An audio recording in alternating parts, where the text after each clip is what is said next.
En el corazón de Estambul, detrás de muros que durante siglos ningún hombre ajeno a la corte pudo cruzar, existió un mundo que la historia oficial prefirió describir como un lugar de reclusión y silencio. Hoy, millones de visitantes recorren sus pasillos con curiosidad, fotografían sus azulejos y sus fuentes, y se marchan pensando que han visto todo lo que había que ver. Pero lo que ocurrió realmente entre esas paredes es algo mucho más complejo de lo que cualquier guía turística podría explicar en una visita de 40 minutos. Se habla del harén como si fuera una prisión dorada. Se habla de mujeres encerradas, olvidadas, reducidas al papel de sombras decorativas en un imperio gobernado por hombres. Y sin embargo, algunos documentos sugieren algo muy diferente. Algo que durante mucho tiempo se prefirió no mencionar. Porque es posible que detrás de esos muros no hubiera solo obediencia y sumisión. Es posible que algunas de las decisiones más importantes del Imperio Otomano no se tomaran en la sala del trono, sino en habitaciones que oficialmente no existían en los mapas del poder. ¿Cómo funcionaba realmente el sistema que mantenía vivo este espacio durante generaciones? ¿Quiénes eran las mujeres que llegaban a él? ¿De dónde venían? ¿Y cómo algunas de ellas terminaron influyendo en el destino de un imperio que se extendía por 3 continentes? ¿Y por qué hoy recorremos esos pasillos como turistas, admirando la belleza de los azulejos, sin detenernos a pensar en todo lo que implicaba vivir, sobrevivir y, en algunos casos, gobernar desde un lugar que ni siquiera aparecía en los documentos oficiales? En los próximos minutos vamos a adentrarnos en la historia documentada de este espacio. Vamos a separar lo que sabemos con certeza de lo que solo podemos intuir a través de crónicas, cartas y registros fragmentados. Y vamos a reflexionar sobre lo que este lugar representa, no solo para la historia del Imperio Otomano, sino para nuestra comprensión de cómo funciona el poder cuando se ejerce desde las sombras.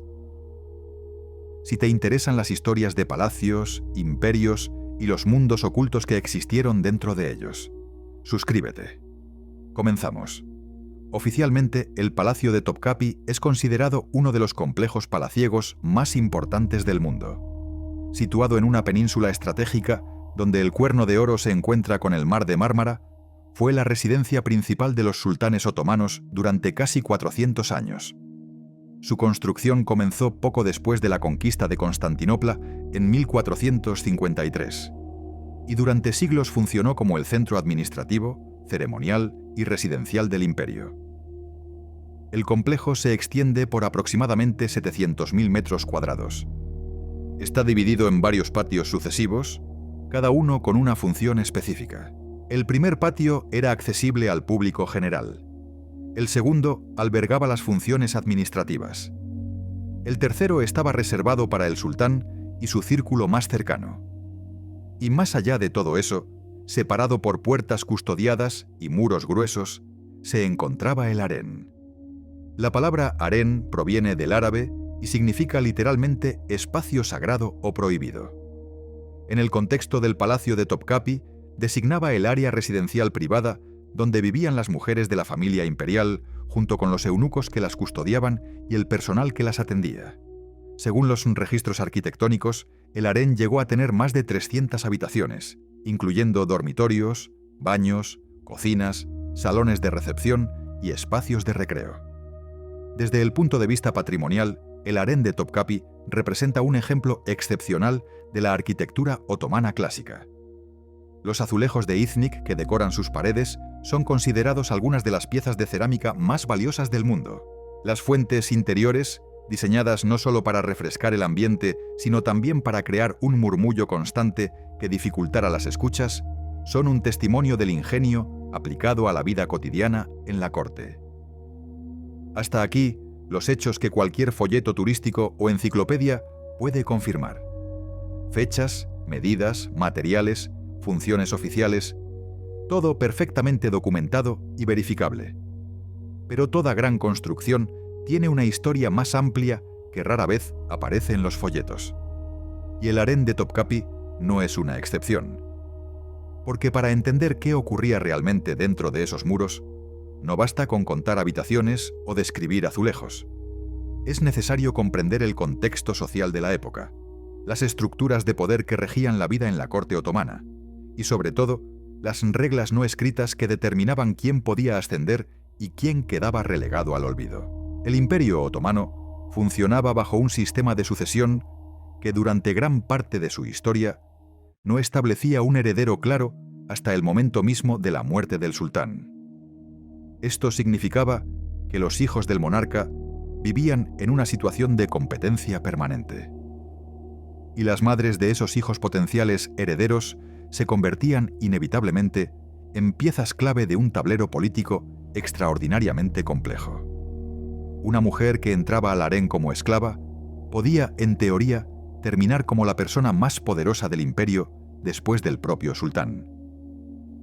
No porque las leyes lo permitieran explícitamente, sino porque el sistema creaba las condiciones para que eso ocurriera. Para comprender esto, es necesario entender cómo funcionaba la estructura jerárquica dentro del harén. En la cúspide se encontraba la valide sultán, la madre del sultán reinante.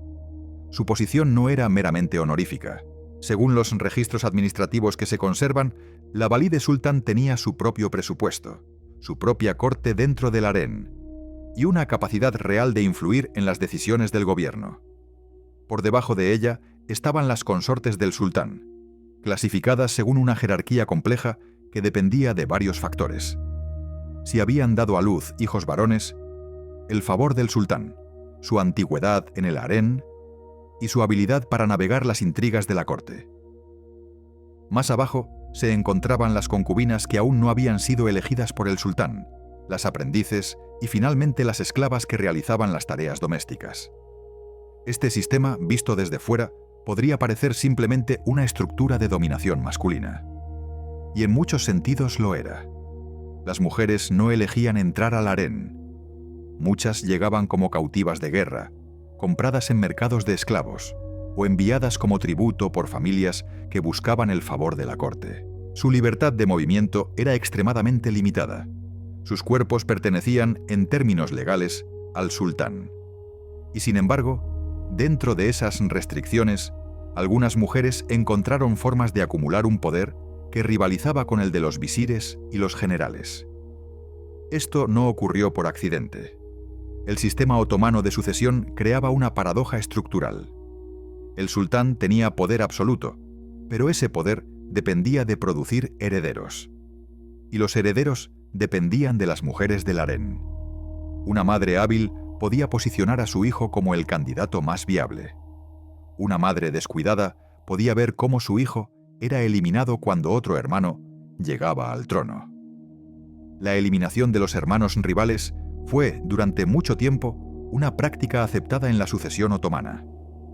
Cuando un nuevo sultán ascendía al poder, era común que ordenara la ejecución de sus hermanos para evitar futuras disputas. Esto significaba que las madres del harén no estaban jugando simplemente por prestigio o comodidad. Estaban jugando por la supervivencia de sus hijos. En este contexto, cada decisión adquiría un peso extraordinario. ¿A quién se invitaba a una cena? ¿Qué información se compartía y con quién? ¿Qué alianzas se formaban con los eunucos que controlaban el acceso al harén? ¿Qué regalos se enviaban a qué funcionarios de la corte exterior? Todo esto formaba parte de un juego político tan sofisticado como el que se desarrollaba en las salas del Consejo Imperial. Los historiadores que han estudiado este período utilizan a veces la expresión sultanato de las mujeres para describir un período aproximado entre mediados del siglo XVI y mediados del siglo XVII, cuando la influencia política de las mujeres del harén alcanzó su punto máximo. Durante estas décadas, varias válides sultán ejercieron un poder real sobre las decisiones del Estado, especialmente durante los reinados de sultanes jóvenes, incapaces o simplemente desinteresados en los asuntos de gobierno. Es importante señalar que esta expresión fue acuñada posteriormente por historiadores, no por los propios otomanos de la época. Y también es importante reconocer que su uso ha sido objeto de debate académico. Algunos historiadores consideran que el término exagera el poder real de estas mujeres. Otros argumentan que, si acaso, lo subestima. Lo que sí parece claro, basándose en la documentación disponible, es que durante este periodo, varias mujeres tuvieron una participación activa en la toma de decisiones políticas. Firmaron decretos en nombre de sultanes menores de edad, negociaron con embajadores extranjeros, controlaron nombramientos de funcionarios clave, y en algunos casos, según ciertos cronistas de la época, incluso participaron en la planificación de campañas militares. Todo esto ocurría desde un espacio que oficialmente no tenía ningún papel político. Un espacio diseñado, en teoría, para la reclusión y el placer. Un espacio que los visitantes externos nunca veían y que muchos documentos oficiales preferían no mencionar. Esta contradicción entre la función oficial del harén y su función real es uno de los aspectos más fascinantes de su historia. Y es también uno de los más difíciles de documentar con precisión. Porque la naturaleza misma del harén implicaba secreto. Las decisiones que se tomaban allí rara vez se registraban por escrito. Las conversaciones que ocurrían junto a las fuentes murmuradoras no dejaban actas. Las alianzas y las traiciones se tejían en susurros, no en decretos públicos. Lo que sabemos de la vida interior del harén proviene de fuentes fragmentarias. Algunas cartas que sobrevivieron, registros contables que muestran pagos y propiedades, crónicas escritas por observadores externos que solo podían especular sobre lo que ocurría detrás de los muros, y relatos posteriores, muchas veces embellecidos o distorsionados por el paso del tiempo y los intereses de quien los escribía. Esta escasez de fuentes directas ha permitido que el harén se convierta en un lienzo sobre el que la imaginación occidental ha proyectado todo tipo de fantasías. Durante siglos, los viajeros europeos describieron el harén como un lugar de excesos sensuales, poblado por mujeres lánguidas que esperaban pasivamente el favor del sultán. Estas descripciones, casi siempre escritas por hombres que nunca habían puesto un pie dentro del harén real, crearon una imagen que la cultura popular ha perpetuado hasta nuestros días. La realidad documentada parece haber sido bastante diferente. El harén era, ante todo, un lugar de trabajo. Un lugar donde cientos de personas desarrollaban sus tareas diarias, desde la preparación de alimentos hasta la educación de los príncipes. Un lugar donde las mujeres recibían formación en música, caligrafía, bordado y otras artes consideradas apropiadas. Y un lugar donde, para aquellas que lograban ascender en la jerarquía, el trabajo principal era la política. Es probable que la vida cotidiana en el harén estuviera marcada más por la rutina que por el drama. Los horarios estrictos, las oraciones regulares, las comidas comunales, las largas horas de espera, y para la mayoría de las mujeres, la certeza de que nunca alcanzarían las posiciones más altas de la jerarquía. Porque es importante recordar que aunque algunas mujeres lograron un poder extraordinario, estas eran excepciones dentro de un sistema que afectaba a miles de personas a lo largo de los siglos. Para cada valide sultán que firmaba decretos imperiales, había cientos de mujeres anónimas que pasaban toda su vida realizando tareas domésticas, sin ninguna posibilidad real de ascenso o de salida. El harén era, en este sentido, un microcosmos del propio imperio, un lugar donde coexistían el lujo extremo y la servidumbre más absoluta, donde algunas personas acumulaban un poder casi ilimitado, mientras otras carecían de cualquier control sobre sus propias vidas, donde las reglas oficiales y las prácticas reales rara vez coincidían, y donde, a pesar de todas las restricciones, surgían formas inesperadas de resistencia, adaptación y, en algunos casos, transformación. Para entender cómo fue posible que algunas mujeres llegaran a gobernar desde este espacio oficialmente invisible, necesitamos examinar más de cerca las estructuras que lo sostenían. Los eunucos que controlaban el acceso, las redes de información que conectaban el harén con el mundo exterior, y las estrategias específicas que emplearon las mujeres más exitosas para convertir su posición de aparente debilidad en una fuente real de poder. Pero esa historia requiere adentrarnos más profundamente en los pasillos de Topkapi.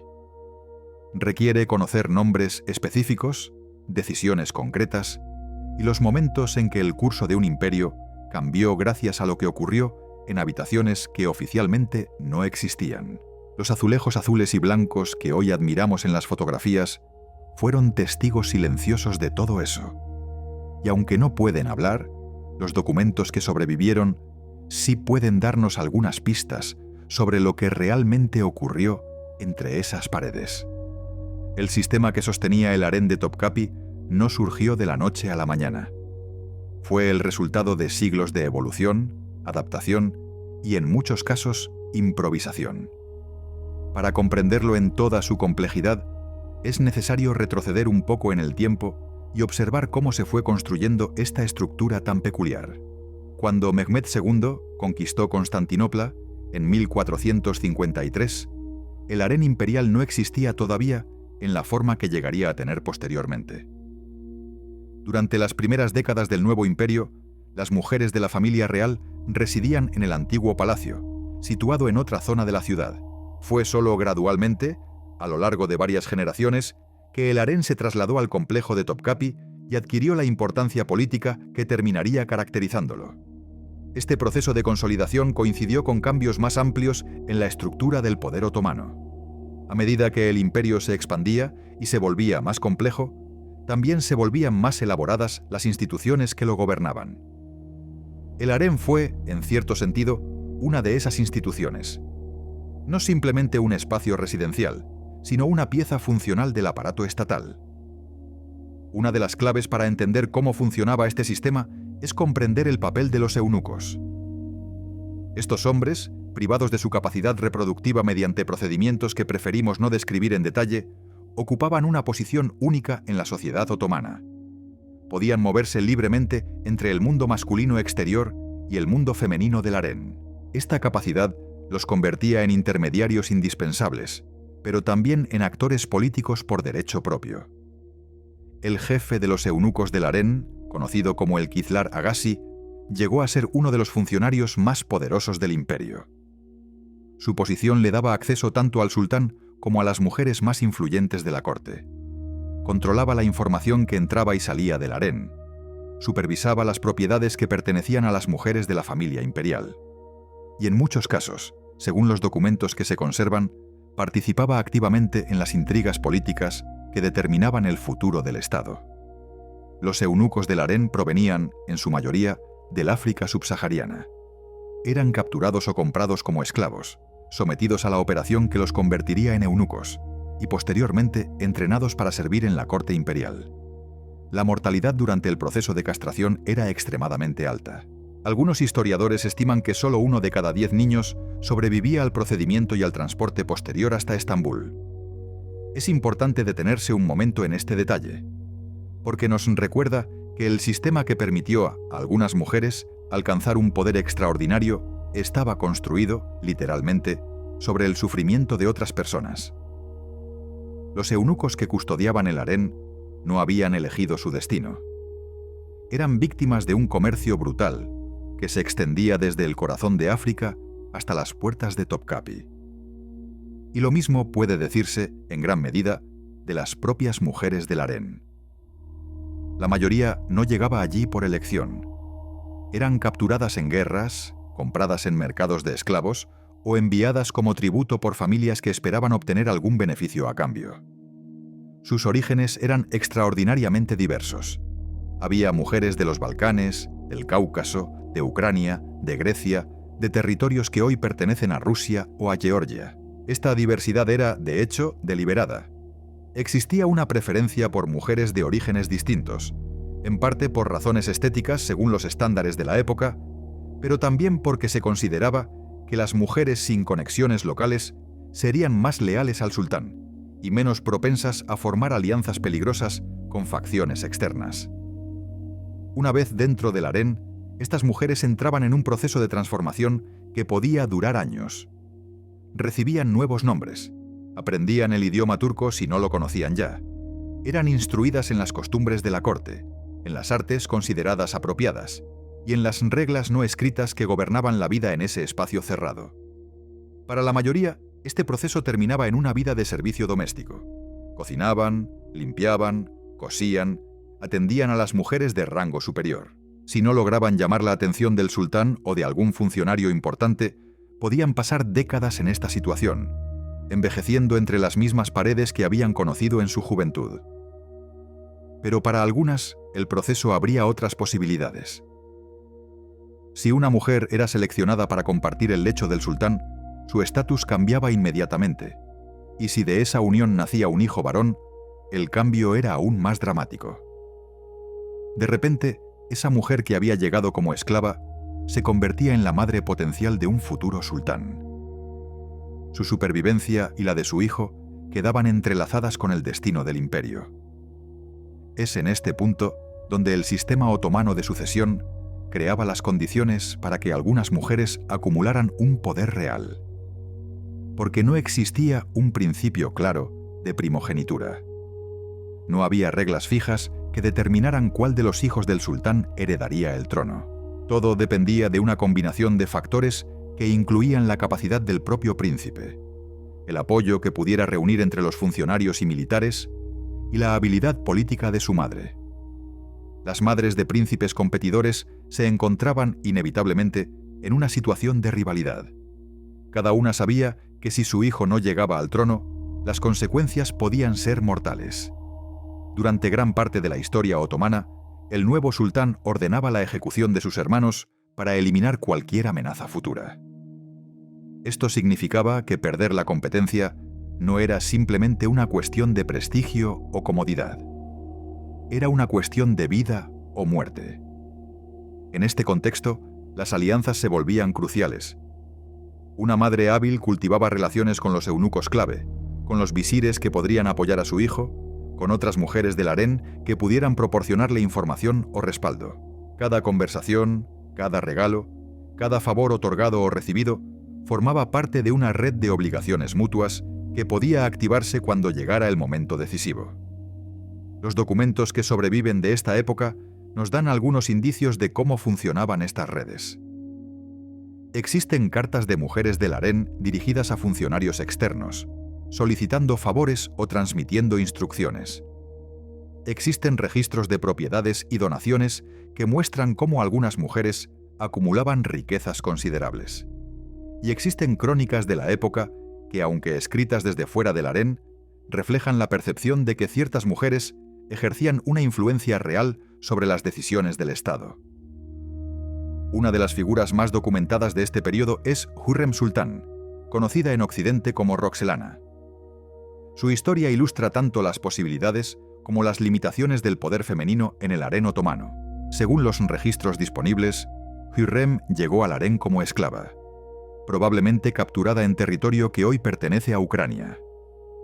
Su nombre original se ha perdido, aunque algunas fuentes sugieren que pudo haber sido Alexandra o Anastasia. El nombre Hürrem, que significa la alegre, le fue dado en el harén. Lo que distinguió a Hürrem de otras mujeres del harén fue su capacidad para establecer una relación duradera con el sultán Solimán, conocido en Occidente como Solimán el Magnífico. A diferencia de la práctica habitual que limitaba el contacto del sultán con cada concubina después del nacimiento de un hijo, Hürrem mantuvo una relación continua con Solimán durante décadas. Le dio múltiples hijos. Y eventualmente, en un gesto que rompía con todas las tradiciones establecidas, Solimán la liberó de su condición de esclava y se casó oficialmente con ella. Este matrimonio fue extraordinario en el contexto otomano. Los sultanes no se casaban con sus concubinas. La institución del matrimonio imperial había caído en desuso precisamente porque se consideraba que limitaba la flexibilidad del sultán y creaba obligaciones dinásticas problemáticas. Que Solimán decidiera casarse con Hürrem indica el poder de persuasión que ella ejercía sobre él, aunque los detalles de cómo lo logró permanecen, inevitablemente, en el terreno de la especulación. Lo que sí está documentado es la influencia política que Hürrem ejerció después de consolidar su posición. Mantuvo correspondencia con gobernantes extranjeros, incluyendo al rey de Polonia. Participó en obras de beneficencia pública que llevaban su nombre. Y según algunas crónicas, aunque esto es más difícil de verificar, intervino activamente en las decisiones de gobierno y en las intrigas de la corte. Es importante señalar que la figura de Hürrem ha sido objeto de interpretaciones muy diversas a lo largo de la historia. Algunos cronistas de su época la describieron como una influencia negativa. una mujer ambiciosa que manipulaba al sultán en beneficio propio. Otros la han visto como una pionera, una mujer que supo aprovechar las oportunidades de un sistema diseñado para mantenerla en la sombra. Probablemente la verdad, como suele ocurrir, se encuentre en algún punto intermedio. Lo que parece claro es que Hürrem estableció un precedente que otras mujeres seguirían en las décadas posteriores. Demostró que era posible, dentro del sistema del harén, acumular un poder que trascendía los límites oficiales de ese espacio, y su ejemplo abrió un camino que otras Valide Sultan recorrerían durante lo que los historiadores han llamado el sultanato de las mujeres. Pero para que una mujer como Hürrem pudiera ejercer ese poder, era necesario todo un sistema de apoyo. Los eunucos que llevaban sus mensajes, las esclavas que atendían sus necesidades cotidianas, los artesanos que mantenían en funcionamiento las instalaciones del harén, los cocineros que preparaban los alimentos, los médicos que atendían las enfermedades. Toda una maquinaria humana que funcionaba en silencio, sin reconocimiento público, y sin la cual nada de lo demás habría sido posible. Es fácil olvidar a estas personas cuando nos concentramos en las figuras más destacadas. Pero la historia del harén no es solo la historia de las sultanas y las Valide. Es también la historia de miles de individuos anónimos que pasaron sus vidas entre esos muros, realizando tareas que nadie consideraba dignas de registro. ¿Cuántas personas vivían en el harén en un momento dado? Los registros varían, pero algunas estimaciones sugieren que podían ser varios cientos, incluyendo a las mujeres de todos los rangos, los eunucos de distintas categorías y el personal de servicio. Alimentar a toda esta población requería una logística considerable. Las cocinas del harén funcionaban prácticamente sin descanso. Los suministros llegaban diariamente desde los mercados de la ciudad y desde las propiedades imperiales repartidas por todo el imperio. El agua era traída mediante un sistema de canalizaciones que conectaba el palacio con fuentes situadas en las colinas cercanas.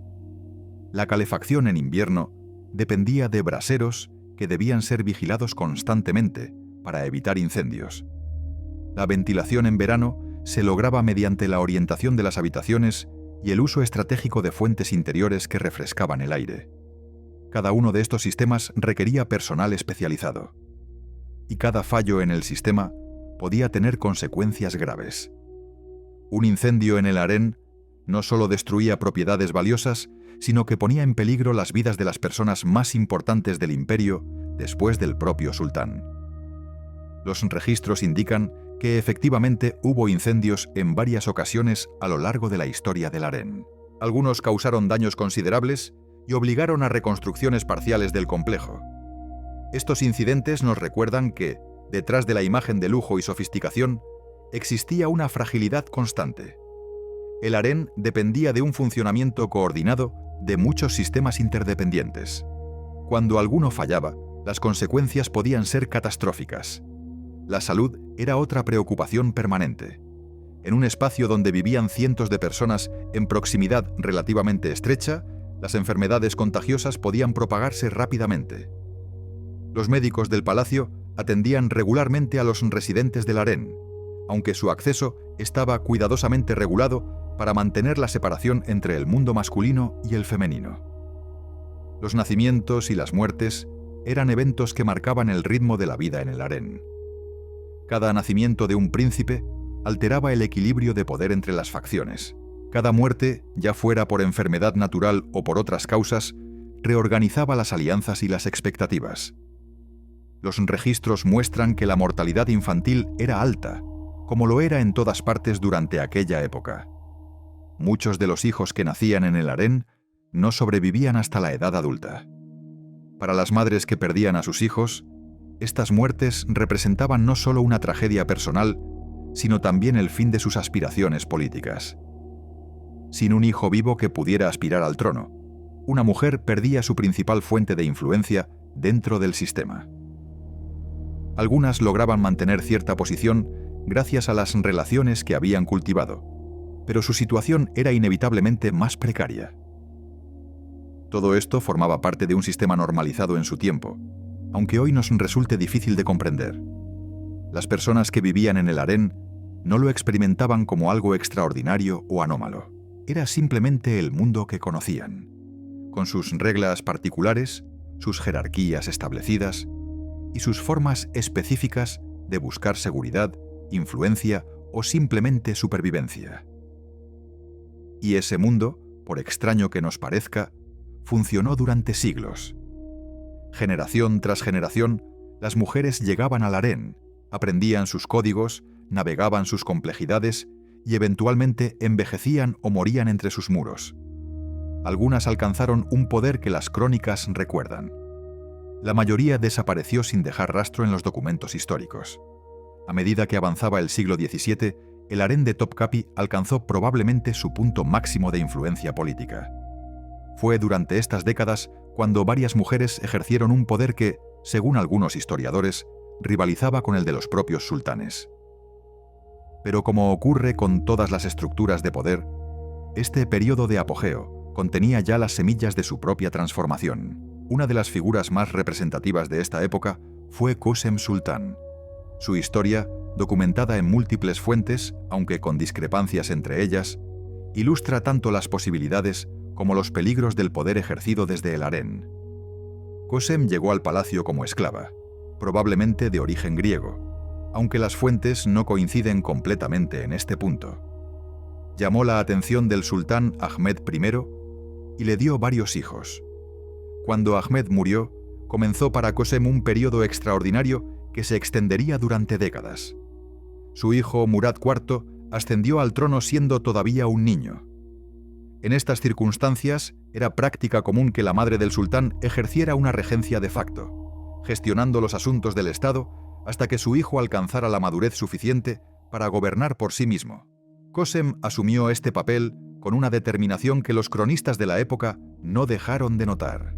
Según los documentos que se conservan, Kösem participaba activamente en las reuniones del Consejo Imperial, aunque lo hacía desde detrás de una cortina que preservaba formalmente la separación entre los espacios masculino y femenino. Esta cortina, que aparece mencionada en varias fuentes, se ha convertido en un símbolo de la naturaleza del poder femenino en el harén otomano. Un poder real pero oculto, efectivo pero no reconocido oficialmente, presente pero invisible. Cuando Murad IV alcanzó la edad adulta y comenzó a gobernar por sí mismo, la influencia de Kösem disminuyó temporalmente, pero el destino le tenía reservadas más oportunidades. Murad murió sin herederos directos y el trono pasó a su hermano Ibrahim, otro hijo de Kösem. Y cuando Ibrahim fue depuesto y asesinado en circunstancias que las crónicas describen de maneras diversas, el trono pasó a su hijo Mehmed IV, que era todavía un niño. De nuevo, Kösem se encontró en posición de ejercer la regencia, pero en esta ocasión las circunstancias eran diferentes. La madre del joven sultán, Turhan Sultan, no estaba dispuesta a ceder el poder a su suegra. Lo que siguió fue un conflicto entre dos mujeres poderosas, cada una con sus propias redes de apoyo dentro y fuera del harén. Los detalles de este conflicto varían según las fuentes consultadas. Lo que parece claro es que terminó de manera violenta. En 1651, Kösem fue asesinada en el harén. Algunas crónicas afirman que fue estrangulada. Otras mencionan métodos diferentes. Lo que todas coinciden es que su muerte no fue natural y que Turhan Sultan emergió como la figura dominante después de ella.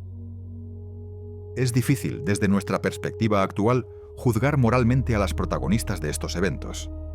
Kösem actuaba dentro de un sistema que ella no había creado, utilizando las herramientas que ese sistema ponía a su disposición. Lo mismo puede decirse de Turhan Sultan. Ambas navegaban un mundo donde la compasión y la vacilación podían significar la muerte, no solo para ellas, sino también para sus hijos. Lo que estos eventos ilustran es la intensidad de las luchas de poder que se desarrollaban en el harén.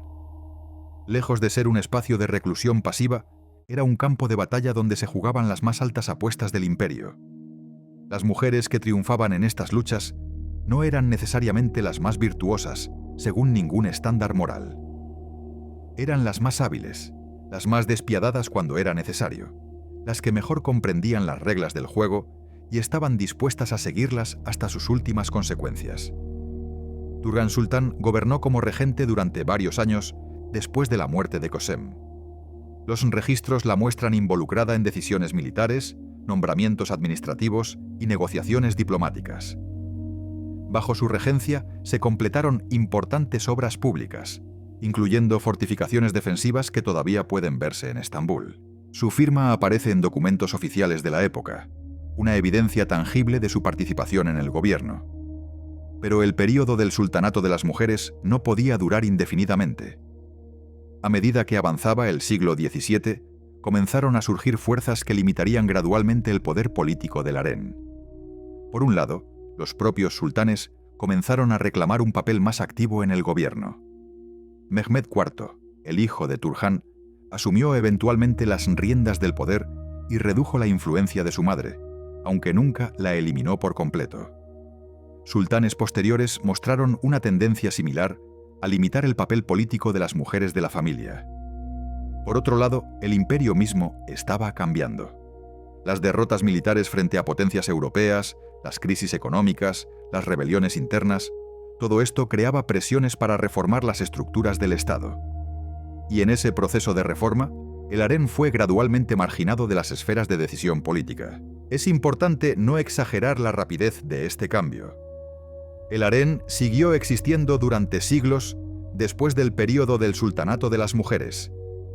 Las mujeres de la familia imperial siguieron teniendo cierta influencia, aunque más limitada. Las valide sultán siguieron siendo figuras respetadas dentro de la corte. Pero el poder real se fue desplazando hacia otras instituciones, hacia otros actores, hacia otras formas de ejercer la autoridad. Este declive gradual nos permite reflexionar sobre la naturaleza del poder que las mujeres del harén habían ejercido. Era un poder real, sin duda. Las decisiones que tomaron afectaron el curso de guerras, la vida y muerte de miles de personas. El destino de un imperio que se extendía por 3 continentes. Pero era también un poder frágil, dependiente de circunstancias específicas que podían cambiar rápidamente. Una valide sultán poderosa necesitaba un sultán dispuesto a delegarle autoridad, o lo suficientemente joven o incapaz como para no poder ejercerla por sí mismo. Necesitaba redes de apoyo entre los eunucos, los visires, los militares. Necesitaba neutralizar a sus rivales dentro del harén antes de que éstos la neutralizaran a ella. Y necesitaba mantener todo esto funcionando simultáneamente, porque un fallo en cualquiera de estos frentes podía significar el desastre. En este sentido, el poder de las mujeres del harén era estructuralmente precario. No estaba codificado en leyes ni reconocido en instituciones formales. Dependía de la habilidad individual de cada mujer para navegar un sistema extraordinariamente complejo. Cuando esa habilidad faltaba, o cuando las circunstancias externas se volvían desfavorables, el poder se evaporaba tan rápidamente como había surgido. Mientras tanto, la vida cotidiana en el harén continuaba con sus ritmos establecidos. Las mujeres seguían llegando, seguían recibiendo su formación, seguían compitiendo por el favor del sultán. Los eunucos seguían custodiando las puertas. Los artesanos seguían manteniendo los edificios.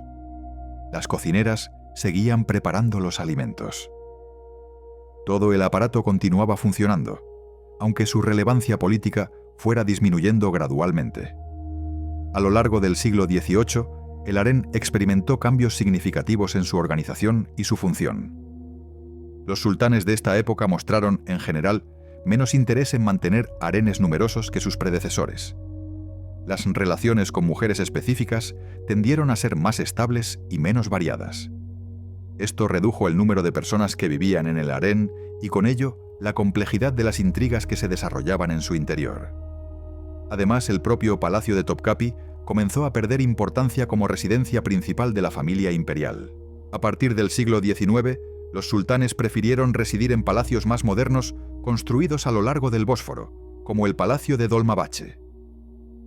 Topkapi fue quedando cada vez más como un lugar ceremonial y simbólico, visitado para ocasiones especiales, pero no habitado de manera permanente. Este proceso de abandono gradual afectó profundamente al harén. Las habitaciones que durante siglos habían bullido de actividad fueron quedando vacías. Los jardines que habían sido cuidados meticulosamente comenzaron a mostrar signos de descuido. Las fuentes que habían proporcionado su murmullo constante fueron dejando de funcionar, una tras otra. Los últimos residentes permanentes del harén de Topkapi lo abandonaron en algún momento del siglo XIX. Los registros exactos de este proceso son fragmentarios, pero todo indica que fue gradual, no súbito.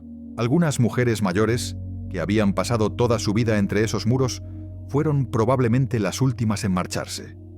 ¿A dónde fueron? ¿Cómo vivieron sus últimos años? Los documentos no lo dicen con claridad. Lo que sí sabemos es que para finales del Imperio Otomano, el harén de Topkapi era ya un espacio del pasado. Un lugar que los propios otomanos veían como una reliquia de tiempos anteriores, no como una institución viva. Cuando el imperio cayó definitivamente en 1922, el harén llevaba décadas sin funcionar como tal. La transformación de Topkapi en museo comenzó poco después del establecimiento de la República Turca. Las nuevas autoridades, decididas a romper con el pasado imperial, convirtieron el palacio en un espacio público donde los ciudadanos podían ver los tesoros acumulados durante siglos de gobierno otomano. El harén fue abierto a los visitantes, aunque inicialmente de manera limitada. Esta apertura planteaba desafíos particulares. ¿Cómo mostrar un espacio que había sido definido precisamente por su inaccesibilidad? ¿Cómo explicar a los visitantes lo que había ocurrido allí sin caer en los estereotipos orientalistas que habían dominado las representaciones occidentales durante siglos? ¿Cómo equilibrar el respeto por la historia con las expectativas de un público que llegaba con ideas preconcebidas sobre harenes y sultanes? Estas preguntas siguen siendo relevantes hoy en día.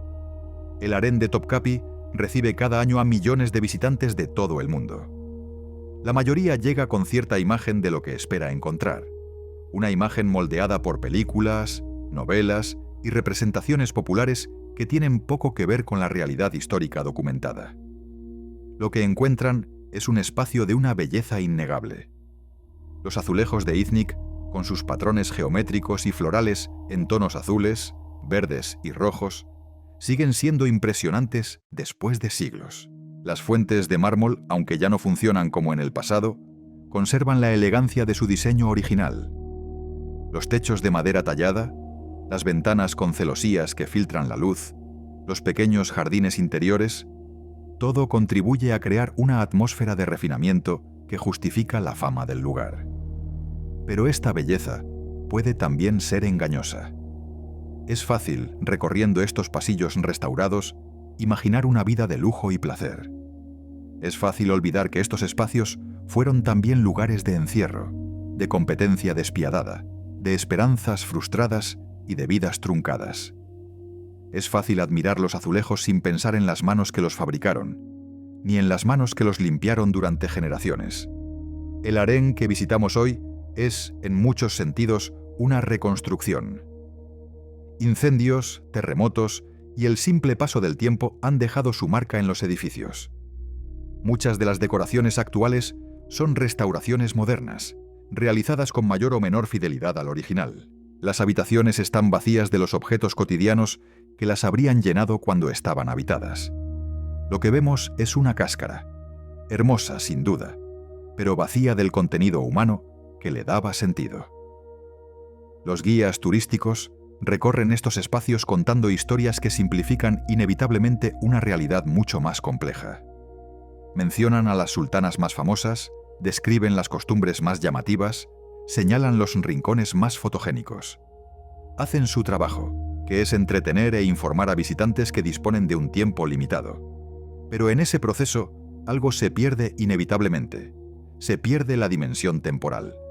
Estos espacios no fueron construidos de una vez, ni permanecieron iguales a lo largo de los siglos. Fueron modificados, ampliados, reconstruidos después de incendios, adaptados a las necesidades cambiantes de quienes los habitaban. Lo que vemos hoy es una especie de palimpsesto arquitectónico, donde capas de diferentes épocas se superponen de maneras que no siempre son evidentes para el visitante casual. Se pierde también la dimensión sonora. El harén original estaba lleno de sonidos. El murmullo de las fuentes, diseñadas específicamente para dificultar las escuchas. Las conversaciones en múltiples idiomas. La música que se tocaba para entretenimiento de las residentes. Los pasos de los eunucos en los pasillos. El llanto de los niños. Todo esto ha desaparecido, reemplazado por el silencio ocasionalmente interrumpido por los grupos de turistas. Y se pierde, sobre todo, la dimensión humana. Las personas que vivieron aquí no eran personajes de una novela histórica. Eran seres humanos con sus propios deseos, miedos, esperanzas y frustraciones. Algunas fueron extraordinariamente poderosas. La mayoría fueron extraordinariamente vulnerables. Todas estaban atrapadas, de una manera u otra, en un sistema que ninguna de ellas había creado. Cuando recorremos hoy el harén de Topkapi, caminamos literalmente sobre las huellas de esas vidas. Los suelos de mármol que pisamos fueron pisados por miles de personas a lo largo de 4 siglos. Las paredes que tocamos fueron tocadas por manos que hace mucho dejaron de existir. Hay algo casi fantasmal en esta experiencia, si nos detenemos a pensarlo. Estamos visitando un lugar donde ocurrieron dramas humanos intensos, pero de esos dramas solo quedan las piedras. Cada año, millones de personas cruzan las puertas del Palacio de Topkapi. Llegan en grupos organizados, en parejas, en familias con niños que corren por los patios sin comprender del todo dónde se encuentran. Hacen cola para comprar sus entradas, siguen las indicaciones de los carteles, fotografían todo lo que pueden fotografiar y eventualmente, después de recorrer los patios exteriores y las salas de tesoros, llegan al harén. La entrada al harén requiere un billete adicional. Este detalle, puramente administrativo, tiene algo de simbólicamente apropiado. Durante siglos, el acceso a este espacio estuvo restringido de la manera más absoluta posible. Solo el sultán, los eunucos y las propias mujeres que vivían allí podían cruzar sus puertas. Que hoy cualquiera pueda entrar pagando unos pocos euros representa una inversión completa de la lógica original del lugar. Los visitantes recorren los pasillos siguiendo un itinerario marcado. Pasan por las habitaciones de las Valide Sultán, por los apartamentos del sultán, por los baños, por los patios interiores. En cada espacio, carteles explicativos ofrecen información básica sobre la función de cada sala y su historia. Los guías, cuando los hay, añaden anécdotas que captan la atención de sus grupos. Las cámaras de los teléfonos móviles capturan imagen tras imagen, acumulando recuerdos digitales que probablemente nunca serán revisados. Hay algo extraño en esta experiencia, si nos detenemos a pensarla. Estamos consumiendo como entretenimiento un espacio que fue diseñado específicamente para no ser visto. Estamos convirtiendo en atracción turística lo que durante siglos fue el lugar más secreto de uno de los imperios más poderosos del mundo. Las mujeres que vivieron aquí habrían encontrado inconcebible la idea de que extraños recorrieran libremente sus habitaciones, examinando los lugares donde dormían, donde se bañaban, donde criaban a sus hijos. Pero así funciona la historia. Lo que una generación considera sagrado o prohibido, la siguiente lo convierte en museo. Lo que una época vive como realidad cotidiana, otra lo observa con la distancia del que visita un parque temático del pasado. No hay nada malo en esto, necesariamente. Es simplemente el proceso mediante el cual las sociedades procesan su herencia, transformando el pasado vivo en pasado exhibido. Lo que sí podemos preguntarnos es qué nos llevamos de estas visitas. ¿Comprendemos mejor, después de recorrer el harén, lo que significó vivir allí? ¿O simplemente añadimos otra ubicación a nuestra lista de lugares visitados, otra serie de fotografías a nuestro archivo digital? Las representaciones populares del harén no ayudan a una comprensión matizada. Las películas y series de televisión han perpetuado imágenes que tienen poco que ver con la realidad documentada. Mujeres semidesnudas recostadas en divanes. intrigas constantes resueltas mediante venenos y puñales, erotismo orientalista que convierte a las residentes del harén en objetos de fantasía masculina occidental. Estas representaciones no son simplemente inexactas, son también una forma de violencia simbólica contra las personas reales que vivieron en estos espacios. Reducen vidas complejas a estereotipos. Convierten sufrimiento real en entretenimiento. Borran la humanidad de las personas para reemplazarla con caricaturas que satisfacen expectativas preconcebidas. Los historiadores que han dedicado sus carreras a estudiar el harén otomano luchan constantemente contra estas representaciones. Intentan mostrar una realidad más compleja, más matizada, más difícil de reducir a clichés. Pero sus trabajos académicos llegan a audiencias limitadas, mientras que las películas y series alcanzan a millones de espectadores. Esta tensión entre la historia seria y la historia popular es inevitable, y no tiene solución fácil.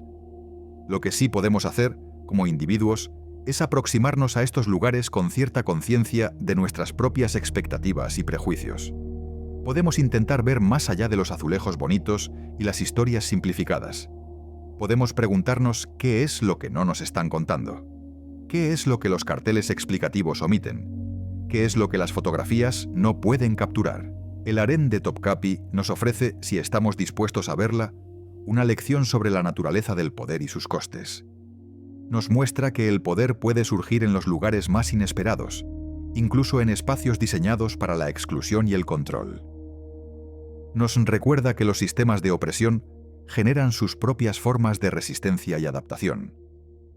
Y nos advierte que el precio del poder, para quienes lo ejercen tanto como para quienes lo sufren, suele ser extraordinariamente alto. Las mujeres que gobernaron desde el harén pagaron ese precio de múltiples maneras. Fueron arrancadas de sus familias y sus tierras de origen. Fueron obligadas a competir por recursos y favores en un ambiente de tensión permanente. Vieron morir a sus hijos en luchas de sucesión que ellas mismas a veces habían alimentado. Y al final, incluso las más exitosas terminaron siendo olvidadas por la historia que ayudaron a moldear. Hoy conocemos algunos nombres: Hürrem Sultán, Kösem Sultán, Turhan Sultán, unas pocas más. Pero por cada nombre que recordamos, hubo miles que nunca fueron registrados. Mujeres que vivieron y murieron en el harén sin dejar más rastro que una entrada en algún registro contable, si es que dejaron siquiera eso. Esta desproporción entre los nombres famosos y las masas anónimas es característica de toda la historia humana, no solo del harén otomano. Recordamos a los reyes y olvidamos a los campesinos que los alimentaban. Recordamos a los generales y olvidamos a los soldados que morían en sus batallas. Recordamos a las sultanas y olvidamos a las esclavas que las servían. Pero hay algo particularmente intenso en el caso del harén, porque todas las personas que vivían allí, desde la válide sultán más poderosa hasta la esclava más humilde, compartían una condición fundamental. Ninguna había elegido estar allí. Todas habían sido, de una manera u otra, capturadas por un sistema que las convirtió en piezas de una maquinaria que no controlaban. Es cierto que algunas lograron ejercer un poder real dentro de ese sistema, pero incluso ese poder estaba condicionado por las reglas que otros habían establecido. Las sultanas más influyentes seguían siendo, en última instancia, dependientes del favor del sultán, de la supervivencia de sus hijos, de la estabilidad de alianzas que podían romperse en cualquier momento. Y cuando el sistema cambió, cuando el harén perdió su relevancia política, cuando el imperio mismo comenzó a desmoronarse, todas esas estrategias, todas esas alianzas, todos esos esfuerzos por acumular poder se revelaron como lo que siempre habían sido: construcciones temporales en un mundo que no dejaba de cambiar. Hay algo melancólico en recorrer hoy estos espacios vacíos. Las habitaciones que fueron escenario de dramas intensos ahora acogen solo el eco de los pasos de los turistas. Los jardines que fueron testigos de conversaciones secretas ahora son fotografiados por personas que no conocen ni una palabra de turco otomano. Las fuentes que fueron diseñadas para ocultar susurros ahora están secas, o funcionan solo parcialmente, como recuerdos fragmentarios de un tiempo que ya no existe. El tiempo ha hecho con el harén lo que hace con todo. Lo ha vaciado de contenido humano y lo ha llenado de significados nuevos que sus constructores originales no podrían haber imaginado. Hoy es un monumento al pasado otomano, una atracción turística de primera categoría, un espacio para la reflexión sobre cómo vivían las sociedades de otros tiempos. Ya no es un lugar donde se toman decisiones políticas, donde se forjan alianzas, donde se juega con la vida y la muerte. Pero quizá eso es lo que les ocurre a todos los lugares cuando dejan de ser habitados. Se convierten en cáscaras, en contenedores de recuerdos que ya nadie recuerda directamente. Las piedras permanecen, pero las voces se apagan. Los edificios sobreviven, pero las personas que les daban sentido desaparecen una a una, generación tras generación, hasta que no queda nadie que pueda contar de primera mano lo que significaba vivir allí. Los historiadores intentan reconstruir esas vidas a partir de fragmentos. Una carta que sobrevivió por casualidad. Un registro contable que menciona un nombre. Una crónica escrita por alguien que nunca estuvo dentro, pero oyó historias de quienes sí estuvieron. A partir de estos retazos, intentan tejer una imagen coherente de lo que fue el harén. Pero saben, y nosotros deberíamos saberlo también, que esa imagen será siempre incompleta, siempre tentativa, siempre sujeta a revisión cuando aparezcan nuevos documentos o nuevas interpretaciones. Esta incertidumbre no es una debilidad del conocimiento histórico, es su condición fundamental. El pasado no se deja capturar completamente. Siempre hay algo que se escapa, algo que los documentos no registraron, algo que las piedras no pueden contar. Y en el caso del harén, diseñado precisamente para ocultar lo que ocurría en su interior, esta opacidad es aún más pronunciada. Lo que sí podemos afirmar con cierta confianza es que este lugar fue importante, que las personas que vivieron aquí experimentaron la vida con toda la intensidad de cualquier ser humano, que amaron y odiaron, esperaron y temieron, celebraron y lloraron entre estas paredes. Que sus vidas, aunque nos resulten difíciles de comprender desde nuestra perspectiva actual, fueron tan reales y tan significativas como las nuestras. El palacio de Topkapi sigue ahí, sobre su colina que domina el encuentro de los mares. Cada mañana abren sus puertas y los visitantes comienzan a llegar. Cada noche las cierran y el silencio vuelve a instalarse en los patios y los jardines. Las estaciones cambian, los años pasan, y el palacio permanece, testigo mudo de todo lo que fue y de todo lo que ya no volverá a ser. El harén, en su interior, guarda su propio silencio. Los azulejos siguen brillando bajo la luz que entra por las ventanas. Las habitaciones vacías siguen esperando a residentes que nunca llegarán. Y nosotros, los visitantes de este siglo, seguimos recorriendo sus pasillos con una mezcla de curiosidad y desconcierto, intentando imaginar lo que significó vivir en un mundo tan diferente del nuestro. Esta mansión, este palacio, este harén, no fue un monstruo ni una víctima. Fue el resultado de una época, de una forma de entender el poder, la riqueza y el legado. Fue un sistema que produjo tanto grandeza como sufrimiento, tanto belleza como crueldad. Fue, en definitiva, una creación humana, con todo lo que eso implica de admirable y de terrible. Las personas que lo construyeron, que lo habitaron, que lo mantuvieron funcionando durante generaciones, hicieron lo que los seres humanos siempre hacen. Intentaron sobrevivir, intentaron prosperar dentro de las reglas del juego que les había tocado vivir. Algunos lo lograron mejor que otros, algunos pagaron precios más altos que otros, pero todos, sin excepción, fueron arrastrados por corrientes históricas que ninguno de ellos controlaba completamente. Hoy caminamos por estos salones con calma, sin pensar demasiado en todo lo que implicó construirlos y mantenerlos durante siglos. Admiramos la artesanía de los azulejos sin preguntarnos por las condiciones en que fueron fabricados. Fotografiamos las fuentes sin imaginar las conversaciones secretas que su murmullo debía ocultar. Compramos recuerdos en la tienda del museo sin reflexionar sobre el extraño destino que ha convertido un espacio de poder imperial en una atracción para consumidores de experiencias culturales. Pero quizá no hay nada malo en eso. Quizá es simplemente la forma en que los seres humanos nos relacionamos con el pasado. Lo convertimos en espectáculo para poder procesarlo. Lo simplificamos para poder comprenderlo. Lo consumimos para poder apropiárnoslo de alguna manera. Lo importante, tal vez, es que de vez en cuando nos detengamos. Que dejemos de tomar fotografías por un momento. Que intentemos, aunque sea brevemente, imaginar lo que fue estar aquí cuando esto no era un museo, sino un mundo vivo, con todas sus complejidades, sus contradicciones, sus momentos de alegría y sus abismos de dolor. Las casas sobreviven a las personas. Los palacios sobreviven a los imperios.